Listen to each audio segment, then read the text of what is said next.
Hello everyone, welcome back to my channel. Thank you so much for watching. My name is Dr. Ritu. आज हम एक ऐसे disease के बारे में बात करने वाले हैं जिसकी आजकल जो है सफरिंग रेट बहुत ज़्यादा बढ़ गया है। साथ ही साथ ये प्रॉब्लम जो है ज़्यादातर विमेन में देखी जा रही है। आई थिंक कि हर दूसरी विमेन जो है, हर दूसरी औरत में ये प्रॉब्लम आजकल डिटेक्ट हो रही है और इसीलिए आज मैं ये वीडियो स्पेसिफिकली आप सबके लिए लेकर आई हूँ ताकि इससे रिलेटेड नॉलेज साथ ही साथ होम्योपैथिक ट्रीटमेंट मैं आपसे शेयर कर सकूँ।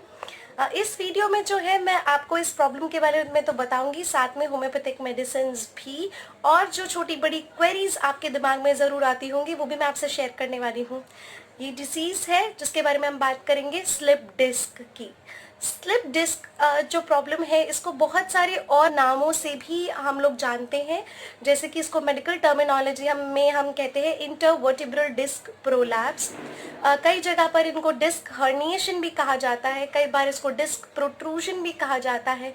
लेमन लैंग्वेज में, सिंपल लैंग्वेज में इसको स्लिप डिस्क की प्रॉब्लम भी कहा जाता है। तो ये डिफरेंट नाम से ये प्रॉब्लम जो है जानी जाती है और इस प्रॉब्लम बेसिकली ये प्रॉब्लम एक ही है, नाम बहुत सारे हैं इसके। तो चलिए बात करते हैं स्लिप डिस्क के बारे में। स्लिप डिस्क जो प्रॉब्लम है या हम जैसे कहें डिस्क हर्निएशन, इसमें जैसे ये वर्ड बता रहा है डिस्क का हर्निएशन होना। पहली चीज़ तो जो हमारी वर्टिब्रल कॉलम है, जो हमारी रीढ़ की हड्डी है, उसमें रीढ़ की हड्डियों के बीच बीच में क्वेश्चन जैसा एक स्ट्रक्चर होता है जिसको हम डिस्क कहते हैं। वर्टिब्रल डिस्क जिसको हम कहते हैं, वर्टिब्रल डिस्क जो बेसिकली है अगेन प्रोटेक्शन के लिए शॉक अब्जॉर्बर की तरह काम करती है। हमारे रीढ़ की हड्डी पर लगने वाले सारे झटके, साथ ही साथ अगर हमें कोई ट्रॉमा होता है तो उससे हमें प्रोटेक्ट करने के लिए ये जो है बहुत ज़्यादा काम में आती है। दूसरी चीज़, ये जो कुशन जैसा स्ट्रक्चर है बहुत जेल लाइक है, बहुत सॉफ्ट है, तो ये हमारी दो रीढ़ की हड्डियों के बीच में कोई फ्रिक्शन नहीं होने देता। हमारी नर्व्स को बहुत इजीली स्मूथली वहाँ से पैसेज मिल सके, इसलिए वो उस जगह पर होता है। स्पेशली इसका काम है शॉक एब्जॉर्ब करना और हमारी वर्टिब्रल कॉलम जो है, हमारी वर्टिब्रल बॉडी से अलग अलग रीढ़ की हड्डी, उनको आपस में कोलाइड करने से प्रोटेक्ट करना। सेकेंड चीज़ जो हमारे लिए जानना बहुत ज़्यादा ज़रूरी है before we go to the entire topic of intervertebral disc prolapse, कि जो ये डिस्क है हमारी वर्टिब्रल कॉलम में बहुत सारी नर्व्स जो हैं, जिन्हें हम नसें कहते हैं, वो बहुत सारी नसें मतलब एक नेटवर्क की तरह, गुच्छे की तरह वो आपस में निकलती हैं। एंड साइडवेज भी हमारी बहुत सारी जो नर्व्स हैं वो निकलती हैं। मैं यहाँ स्ट्रक्चर ज़रूर यहाँ पर प्लेस करूँगी ताकि आपको ईजी अंडरस्टैंडिंग हो।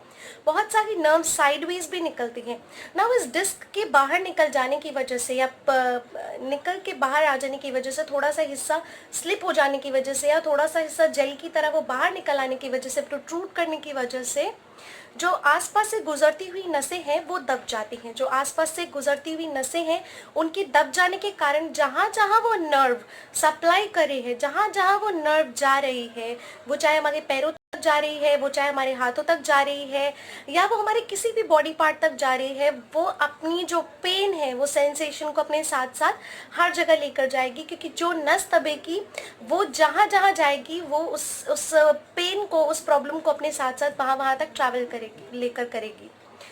तो this is the easy understanding के लिए मैंने आपको एक रॉ बताया है कि इस तरीके से स्लिप डिस्क जो है प्रॉब्लम होती है। नाउ वेरी इंपॉर्टेंट कॉजेज़ के बारे में अगर हम बात करें तो कॉजेज़ जो है इसके अभी तक एज सच बहुत डिटेक्ट नहीं हुए हैं, लेकिन कुछ ऐसे कॉजेज़ हैं जो इतने कॉमन है कि शायद जिनकी तरफ हम ध्यान भी नहीं देते और ध्यान ना देने के कारण ये प्रॉब्लम डेवलप हो जाती है। पहली चीज़ तो ये, अगर किसी भी तरह का बैक पेन है आपको तो कभी भी इग्नोर नहीं करना चाहिए। अगर लंबे समय से आपको बैक पेन रह रहा है या कुछ दिनों से हो रहा है और आप कुछ मेडिसिन ले रहे हैं बट इवन आपको उस दर्द में आराम नहीं मिल रहा है या फिर टेम्परेरी रिलीफ मिल जाता है और फिर वापस होने लगता है, तो please do not ignore it.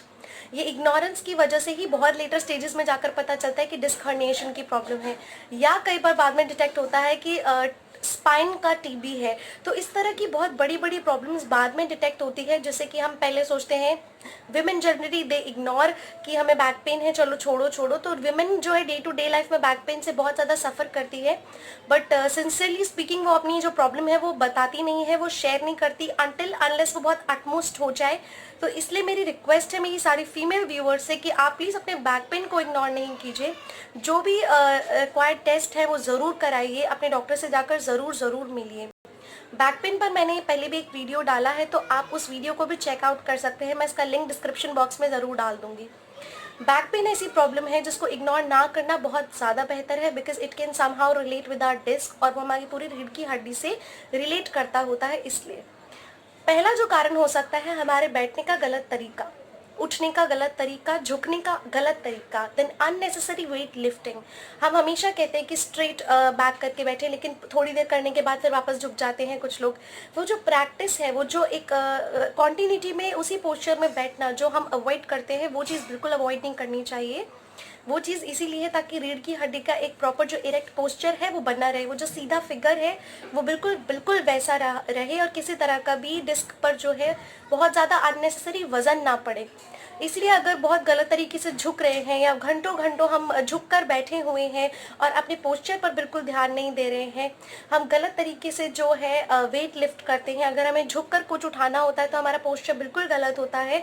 उन चीज़ों को उठाने का, अननेसेसरी पानी की बकेट्स उठाना, हैवी वेट अपने हिसाब से उसको गलत पोस्चर से उसको उठा लेना, ये सब चीज़ें जो हैं, और बार बार ट्रॉमा होना, अगर बार बार आप गिर गए हैं, चोटें लगी हैं और आपकी स्पेशली बैक पर आपके कई बार चोट लगी है, तो रिपीटेड ट्रॉमा की वजह से भी डिस्क हर्निएशन का प्रॉब्लम हो सकता है। तो इसलिए इसको अवॉइड बिल्कुल भी नहीं कीजिए। कॉजेज़ के बाद हम बात करते हैं सिम्टम्स की। तो सिम्टम्स में मैं जनरली यही बताना चाहूँगी कि सिम्टम एक ही इतना ज़्यादा प्रोमिनेंट सिम्टम है जो कि आपको इस प्रॉब्लम के बारे में शुरू में ही कुछ ना कुछ एक अंदेशा दे देता है, जो कि है न्यूरैल्जिक पेन। नसों का एक शार्प शूटिंग पेन जो है वो इंटरवर्टेब्रल डिस्क प्रोलैप्स में बहुत ज़्यादा देखने मिलता है। अगर आपकी जो है रीढ़ की हड्डी में अपर पोर्शन या लोअर पोर्शन, जिस भी पोर्शन में आपका डिस्क प्रोलैप्स हो रहा है, डिस्क बाहर की तरफ निकल रहा है, उस जगह के लोकेशन पे डिपेंड करता है कि आपके सिम्टम्स कैसे डेवलप होंगे। अगर आप मान लीजिए लोअर बैक पोर्शन में आपको कमर के निचले हिस्से में आपको डिस्क की जो है हर्निएशन है, बाहर निकला हुआ है, तो जनरली जो नसें दबेंगी वो आपके पेन को आपके हिप्स पे, थाइज वाले पोर्शन में, पेन को जो है कमर से लेके नीचे तक, या तो एक पैर में या दोनों पैरों में, बिल्कुल जैसे कोई एक धागा सा खींच रहा हो। पेशेंट हमेशा ये बोलते हैं कि जैसे कुछ एक चीज़ खींच रही हो, कोई धागा खींच रहा हो, इस तरह का मुझे पेन होता है। कमर से स्टार्ट होते होते वो पेन नीचे आता है। कई लोगों को सिर्फ थाइस तक पेन होता है, हैवीनेस होता है। कई लोगों को ये जो पेन है शूटिंग पेन की बिल्कुल पंजों तक, एड़ी तक, पंजों तक ट्रैवल करता है, टखनों तक ट्रैवल करता है। ये डिपेंड करता है कि आपकी जो नस है वो कितनी ज़्यादा दबी हुई है। अगर इनिशियल स्टेजेस हैं तो सिर्फ हिप तक जो है वो पेन रहता है। अगर बहुत ज़्यादा प्रोसीड कर गई है, प्रोग्रेस कर गई है वो प्रॉब्लम, तो धीरे धीरे जो है ये नस जितनी भी दबती जाएगी उतनी ही ज़्यादा आपको जो पेन है वो नीचे के हिस्से तक बढ़ता जाएगा। अगर वहीं हम बात करें कि ऊपर अपर बैक वाला पोर्शन है या सर्वाइकल पोर्शन है जिसमें आपकी डिस्क जो है बाहर की तरफ निकल गई है, तो पेन जो है वो ट्रैवल करेगा, वो कंधों में जाएगा, वो आपके गर्दन के हिस्से में रहेगा, वो आपके ऊपर वाले बैक में पेन कराएगा, वो आपके कई बार सर दर्द करता है, कई बार चक्कर आते हैं। तो इस तरह के सिम्टम्स डेवलप होते हैं। सेकेंड इंपॉर्टेंट थिंग, न्यूरैल्जिया के साथ साथ एक तरह का नमनेस, सुनपन जो है या झंझनाहट जो है, ये इसके साथ एक्सेसरी सिम्टम्स हैं, ये तो आते ही आते हैं। अगर आपकी डिस्क जो है वो प्रोलैप्स्ड है तो आपको कुछ समय बाद झंझनाहट पैर में, और पैर जो है आपको सुन्न महसूस होने लगेगा। तो ये भी डिस्क हर्निएशन का एक बहुत ही लैंडमार्क सिम्टम है। इसके बेसिस पर आप समझ सकते हैं कि शायद आपकी जो है डिस्क में कुछ ना कुछ प्रॉब्लम है। स्लिप डिस्क में ये कुछ सिम्टम्स आते हैं and pain is so severe. Pain इतना ज़्यादा अनबेरेबल होता है, कई बार हर समय 24 घंटे रहने वाला दर्द होता है, और कई बार अचानक से ही बहुत शार्प और शूटिंग पेन होता है कि बस उस समय समझ नहीं आता कि उस दर्द में क्या किया जाए और ऐसी कोई मेडिसिन मिल जाए जो कि आपके उसी समय की अक्यूट पेन को बिल्कुल रिलीफ कर दे। तो ऐसी ही सब बहुत इंपॉर्टेंट मेडिसिन के साथ मैं इस वीडियो में आई हूँ। अब हम बात करते हैं होम्योपैथिक ट्रीटमेंट की तरफ। होम्योपैथिक ट्रीटमेंट की अगर मैं बात करूं तो सबसे पहला क्वेश्चन जो सभी के दिमाग में आता है, इज़ इट क्योरेबल। आप हमेशा ये जानना चाहेंगे कि अगर आप होम्योपैथी ले रहे हैं तो क्या ये प्रॉब्लम आपकी क्योर हो सकती है। ना क्योर होना, बिकॉज ये जो प्रॉब्लम है डिस्क हर्निएशन या डिस्क प्रोलैप्स एक कंप्लीट सर्जिकल डिसीज़ है, क्योंकि डिस्क का एक हिस्सा बाहर की तरफ निकल कर आ गया है। अब आप कोई भी मेडिसिन लेकर, किसी भी सिस्टम की मेडिसिन लेकर आप उस डिस्क के हिस्से को वापस तो अपने वर्टिब्रल कॉलम में ठीक से नहीं डाल सकते हैं, क्योंकि वो एक मिस अलाइनमेंट है, वो बाहर निकल के आ ही चुका है। नाउ अब होम्योपैथी किस लेवल तक आपको हेल्प करती है ये मैं आपके साथ इस वीडियो में डिस्कस करूंगी। पहली चीज़ तो इसके लिए अगर आप किसी और डॉक्टर के पास जाते हैं तो डेफिनेटली वो आपको इनिशियल स्टेजेस में बोल देते हैं कि आपको इसकी सर्जरी करानी पड़ेगी। स्पाइन इतना ज़्यादा कॉम्प्लेक्स नेटवर्क है, एक चैनल है नसों का, कि हर कोई इसका ऑपरेशन सोचकर ही घबरा जाता है कि अगर गलती से भी कोई और नस हमारी दब गई या हमारी कोई और नस पे गलती से भी कुछ टारगेट हो गया तो वो हमेशा के लिए जो है पैरालाइज वाला कंडीशन डेवलप हो जाता है। ये मैं आपको डराने के लिए नहीं बोल रही हूँ, it is just for the awareness of you कि कई बार इस तरह की जो है डर पेशेंट को रोकते हैं कि वो सर्जरी नहीं कराएं। लेकिन मैं आप सभी से ये कहना चाहूँगी सर्जरी बहुत ज़्यादा सेफ़ है, आजकल बहुत अच्छी मेडिकल टेक्नोलॉजी है, तो सर्जरी में कोई रिस्क फैक्टर नहीं है, बहुत ही सेफ़ है। लेकिन आपको इससे फिर भी बचना चाहिए। अगर शुरुआत के केसेस हैं और बहुत ज़्यादा कंडीशन आपकी प्रोग्रेस नहीं की है, मतलब कि आपकी डिस्क बहुत ज़्यादा निकली हुई नहीं है, बहुत ज़्यादा नसें जो हैं दबी हुई नहीं है, ऐसी कंडीशन नहीं आई है जहाँ आप उस पेन को बेयर नहीं कर सकते हैं, तो ऐसी कंडीशन तक कोशिश करनी चाहिए कि आप जो है मेडिसिन लेकर, स्पेशली होम्योपैथिक मेडिसिन लेकर अपनी इस प्रॉब्लम को ठीक कर लें। क्योंकि कई बार क्या होता है कि सर्जरी कराने के बाद भी आप उस तरह से अपना लाइफस्टाइल नहीं जी सकते जैसे कि आप नॉर्मल एक रीढ़ की हड्डी के साथ जो काम कर सकते हैं वो आप सर्जरी करने के बाद भी वो सब चीज़ें नहीं कर सकते, इसी डर की वजह से, क्योंकि वो आपको प्रॉब्लम वापस हो सकती है। तो मार्क माय वर्ड्स कि जब तक आपको बहुत ज़्यादा प्रॉब्लम नहीं है या फिर आपको लगता नहीं है कि डिस्क आपकी इतनी ज़्यादा निकल गई कि आपको सर्जरी के लिए जाना चाहिए, आपको कोशिश करनी चाहिए होम्योपैथिक मेडिसिन लेकर ही आप इस प्रॉब्लम को ठीक कर लें। लेकिन अगर जो है आपकी प्रॉब्लम इस लेवल पर आ गई है तो मैं आपके लिए, it is my honest suggestion कि सर्जरी करा लेने में कोई भी प्रॉब्लम नहीं है। इस पेन से आपको मुक्ति मिल जाएगी और आपका जो लाइफस्टाइल है वो बहुत ज़्यादा आप रूटीन में वापस आ सकते हैं, आप नॉर्मली चल सकते हैं, आप नॉर्मली जो है धीरे धीरे बैठना या फिर बेंड करना सब कुछ स्टार्ट कर सकते हैं। तो कोई भी लिमिटेशन आपकी मूवमेंट में नहीं रहेगी। बस आपको जीवन भर जो है अपनी रीढ़ की हड्डी को बहुत पैम्पर करके रखना पड़ेगा, आपको बहुत संभाल कर हर एक्टिविटी जो है करनी पड़ेगी। सबसे पहली होम्योपैथिक मेडिसिन के बारे में मैं बात करूंगी जो कि मैंने बहुत फ्रीक्वेंटली प्रेस्क्राइब की है और इसके इतने अच्छे रिजल्ट्स देखे हैं मैंने कि लिटरली पेन से जो पेशेंट रो रहा हो उसके पेन में भी आराम आ जाता है। ये किसी भी पेन किलर से भी पहले आपको आराम देती है। And this is first the colocynthis mother tincture. This is the most wonderful mother tincture we have in our homeopathic materia medica for sciatica and for this particular pain. Now sciatica जो मैं word use कर रही हूँ वो मैं आपसे यहाँ बता देती हूँ कि सियाटिक नर्व अगर कंप्रेस हो जाती है आपकी डिस्क के हर्निएशन की वजह से, अगर सियाटिक नर्व कंप्रेस हो जाती है तो उसको हम सियाटिका कहते हैं। ये कोई बीमारी नहीं है, सियाटिका एक लक्षण है और सियाटिका का जो लक्षण है वो कमर के से शुरू होकर ये पेन जो है आपका नीचे तक आता है, थाइस से पास करता हुआ ये पेन जो है आपके पैर में नीचे तक ट्रैवल करता है। सियाटिक नर्व जहाँ तक भी जा रही है वहाँ तक सुनपन, झंझनाहट और एक तार की तरह खिंचने वाला दर्द होता है। तो sciatica is basically the compression of sciatic nerve. Sciatica एक लक्षण है ना। अब हम बात करते हैं कोलोसिंथेसिस मदर टिंचर की। ये बहुत ही वंडरफुल है सियाटिका के केसेस में, बहुत ही वंडरफुल।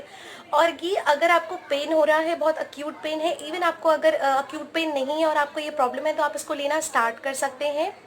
इसमें जो दर्द है इतना इतना क्रैम्पिंग होता है, इतना मसल के रख देता है आपके पैर को, ऐसा लगता है कि आप पैर हिला नहीं पा रहे हैं, आप पैर को ज़रा सा भी मूव नहीं कर पाएंगे। लेकिन अगर आप प्रेशर देते हैं पैर को, अगर आप प्रेशर देते हैं, हल्का हल्का दबाते हैं तो बहुत अच्छा लगता है। हीट से काफ़ी अच्छा जो है फीलिंग आती है। थाइस में ऐसा लगता है जैसे कि थाइस फट रही हो। तो कोलोसिंथेसिस मदर टिंचर बहुत ही अच्छा है। इसको लेना कैसे है, दिन में 3 बार आधे कप पानी में 10 to 15 ड्रॉप्स आपने घोलने हैं, उसे मिक्स करना है और उसको पी जाना है। अगर आपको अक्यूट पेन हो रहा है तो आप इसको हर आधे घंटे में 2-3 बार भी ले सकते हैं। जब आपका पेन जो है रिलीफ हो जाए आप इसको सिर्फ दिन में 3 बार, सुबह दोपहर शाम, कुछ भी खाने के पहले आप पानी में घोल के ले लीजिए। सेकेंड जो इम्पॉर्टेंट मेडिसिन है जो कोलोसिंथेसिस की ही तरह मैंने कई बार पेशेंट्स को प्रेस्क्राइब की है और बहुत ही अच्छे रिजल्ट्स पाए हैं, वो है नाफिलियम। नाफिलियम एक ऐसी मेडिसिन है जो सियाटिका वाला पेन हो रहा है, जो आपको शार्प शूटिंग पेन हो रहा है, उस पेन में, नसों में, न्यूरालजियास के लिए जैसे कोलोसिंथेसिस बहुत अच्छी है, उसी तरह से नसों के न्यूरालजियास के लिए बेसिकली नाफिलियम बहुत अच्छी है। लेकिन नाफिलियम मैं तब प्रिस्क्राइब करती हूँ, या उसको प्रिस्क्राइब करने का तरीका ये है जब भी आपको नमनेस हो रही है, झंझनाहट हो रही है, अगर पैर आपका सुन रहने लगा है, तो नाफिलियम बहुत अच्छा काम करती है। नाफिलियम को 30 पोटेंसी में लेना होता है और आप इसको दिन में 4 बार लीजिए, सुबह, दोपहर, शाम, दिन में 4 बार नाफिलियम 30 आपने लेनी है। पिल्स में भी ले सकते हैं और आप डायरेक्टली इसको टंग पे डाल के भी ले सकते हैं। थर्ड इंपॉर्टेंट मेडिसिन जो मैं आपसे शेयर करूंगी, जो कि अक्यूट पेन को बहुत ही जल्दी रिलीव कर देती है, वो है रास्टॉक्स। रास्टॉक्स लेनी है आपने 200 पोटेंसी में ना। वेरी इंपॉर्टेंट, अगर पेशेंट को चलने फिरने पर जो है बेटर फील होता है, चलने फिरने पर बेटर फील होता है, बहुत ज़्यादा आराम मिलता है, और अगर वो ज़्यादा देर तक पलंग पे लेटे रहते हैं, मूव नहीं करते, कुछ एक्सरसाइज नहीं करते, तो उनको प्रॉब्लम बढ़ती है। तो ऐसे पेशेंट्स के लिए रास्टॉक्स बहुत अच्छा काम करती है। जिनको भी थोड़ा सा भी मौसम बदला है, थोड़ा सा भी मॉइस्चर आया है और नमी आने लगी है, बरसात स्टार्ट हुई है और पैर में न्यूरालजियाज वाला पेन बहुत ही ज़बरदस्त हो रहा है, तो रास्टॉक्स 200 CH पोटेंसी में दिन में 3 बार, सुबह, दोपहर, शाम आप ले सकते हैं। नाउ वेरी इंपॉर्टेंट, जिनको भी बहुत अच्छे से ये चीज़ पता है कि उनकी रिपीटेड ट्रॉमा की वजह से हो सकता है उनकी रीढ़ की हड्डी जितना सफ़र कर रही है और उनको ये डिस्क हर्निएशन की प्रॉब्लम हुई है, तो आर्निका मोंटेना लेना बिल्कुल नहीं भूलिए, क्योंकि पुरानी से पुरानी गुम चोट जितनी भी होती हैं जहाँ ब्लीडिंग नहीं हो रही है, उनको रिकवर करने के लिए आर्निका मोंटेना से बेहतर कोई मेडिसिन हमारी होम्योपैथिक प्रैक्टिस में हम यूज़ नहीं कर सकते। इतनी वंडरफुल मेडिसिन है कि आपको इसको लेना ही है अगर आपको रिपीटेड ट्रॉमा की वजह से ये चीज़ डेवलप हुई है। तो रिपीटेड ट्रॉमा तो डेफिनेटली होता ही है, चाहे आप ठीक से पोस्चर में बैठ नहीं रहे हैं या फिर आप अननेसेसरी वेट लिफ्ट कर रहे हैं, तो कहीं ना कहीं एक इंजरी तो जो है वो आप अपनी रीढ़ की हड्डी पर, आप अपने जो किशन जैसे सॉफ्ट जेल लाइक स्ट्रक्चर पर, डिस्क पर कर रहे हैं, वो एक ट्रॉमा ही है। तो आर्निका 200C सुबह सुबह खाली पेट मैं हमेशा हर पेशेंट में देती ही हूँ, आपने ज़रूर लेनी है। आर्निका मोंटेना 200C सुबह सुबह 4 से 5 पिल बिल्कुल खाली पेट आपने रोज़ लेनी है। Then again one wonderful medicine जो मैं बिल्कुल नहीं भूलूंगी, क्योंकि इसके बहुत ही अच्छे रिजल्ट्स मैंने देखे हैं और मैं आपसे ज़रूर शेयर करना चाहूँगी। This is mag phos. Mag phos another very important medicine neuralgias के लिए। किसी भी तरह का शार्प शूटिंग पेन हो रहा हो, आपको अपर वाले रीजन में, आपको लोअर बैक पेन हो रहा है, आपको नीचे पैर में पूरा रेडिएट करके पेन टखनों तक जा रहा है और बहुत अनबेरेबल पेन है, जहां आपको गर्म सेक से थोड़ा सा आराम मिलता है, आप अपनी बैक पे अगर हॉट वाटर बैग रखते हैं, गर्म सिकाई करते हैं, तो आपको अच्छा लगता है। मैगफॉस से बेहतर मेडिसिन कोई नहीं हो सकती। इसको लेने का तरीका, मैगफॉस 6x जो है पोटेंसी में आपने लेनी है, गर्म पानी करके रखना है और गर्म पानी के अंदर थोड़ा थोड़ा गुनगुना सा थोड़ा सा हॉट वाटर लेकर आप 6-7 गोलियां उसमें मिक्स कीजिए और मिक्स करके उसको पी जाइए। इसको मैं हर 15 मिनट में भी देती हूँ, डिपेंडिंग ऑन द कंडीशन। बहुत अक्यूट पेन है तो आप इसको हर 15 मिनट में ले सकते हैं, और जब आपका पेन सेटल हो जाए, आपको ज़्यादा दर्द नहीं है, तो दिन में 3 बार।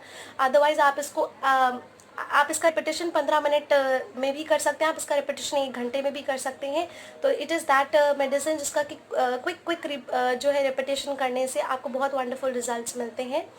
मैगफॉस is another very very important medicine. Along with this आप कैल्शियम और विटामिन डी के सप्लीमेंट्स लेना बिल्कुल भी नहीं भूलिए। Calcium and vitamin D is a must, और वुमेन में जनरली विटामिन डी जो है वो बहुत ज़्यादा कम ऑटोमेटिकली होता ही है।